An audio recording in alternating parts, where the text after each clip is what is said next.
Professional ball player Kevin Sheppard is a journeyman in sports. He plays basketball outside the NBA, away from this place, and in other countries. For his last contract, he was offered double his asking price. The catch was to play basketball in Iran. My first response when I heard about Iran was, hell no.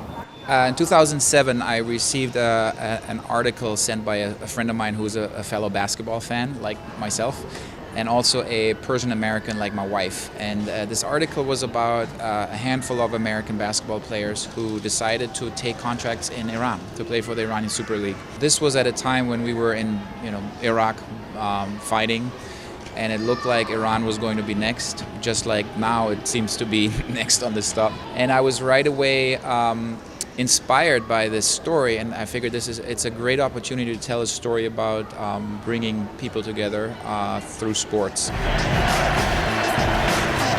I had to be the captain of a new team with new guys, and I had to take them to the playoffs. That was the original goal, and if I didn't make it, then obviously I'd probably get cut and get sent right back home.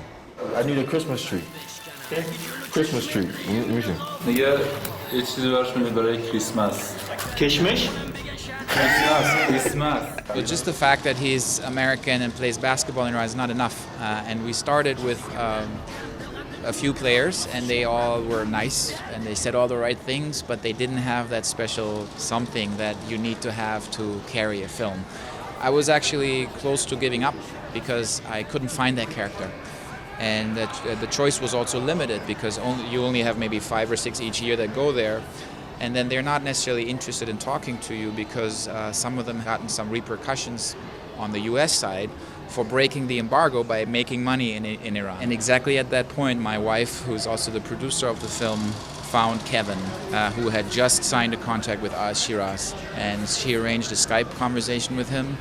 And 30 seconds into the conversation, I was sold. I said, this is my guy. I don't know shit they talking about. Back during the Bush administration, basically the State Department would theoretically find any American who makes money in Iran. So whether or not you're a Coca-Cola company or sell printers or play professional sports, you're not supposed to do that in Iran. Everything you hear about Iran when you live in America, and you hear about maybe act of terrorism, act of global war and all these things. Once I got there and I saw how pretty it was, how beautiful it was as far as structures, as far as how friendly the people was, I was blown away. Alright, man. Hold up this. Hold up this.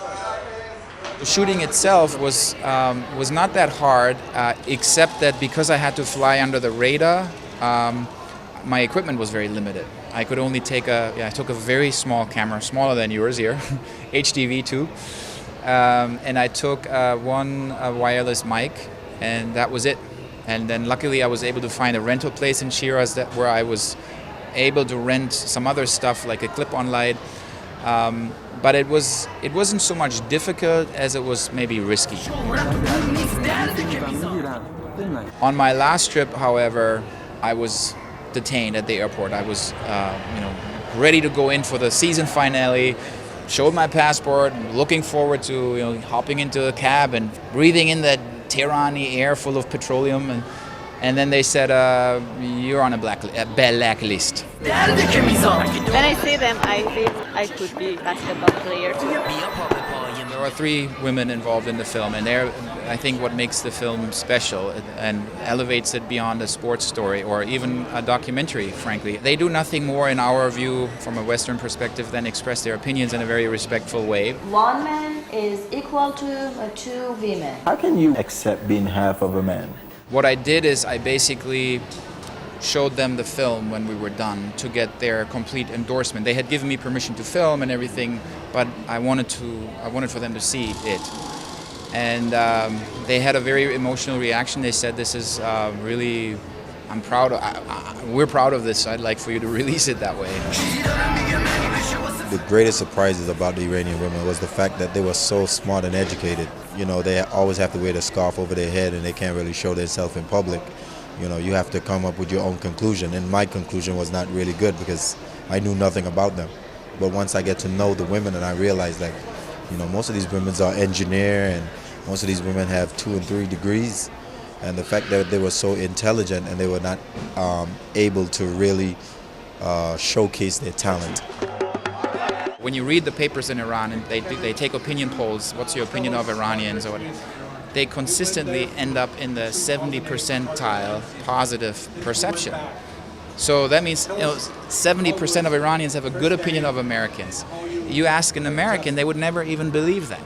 It will show Iranians as regular people. So you're going to think twice before you send a bomb there. You know what I mean?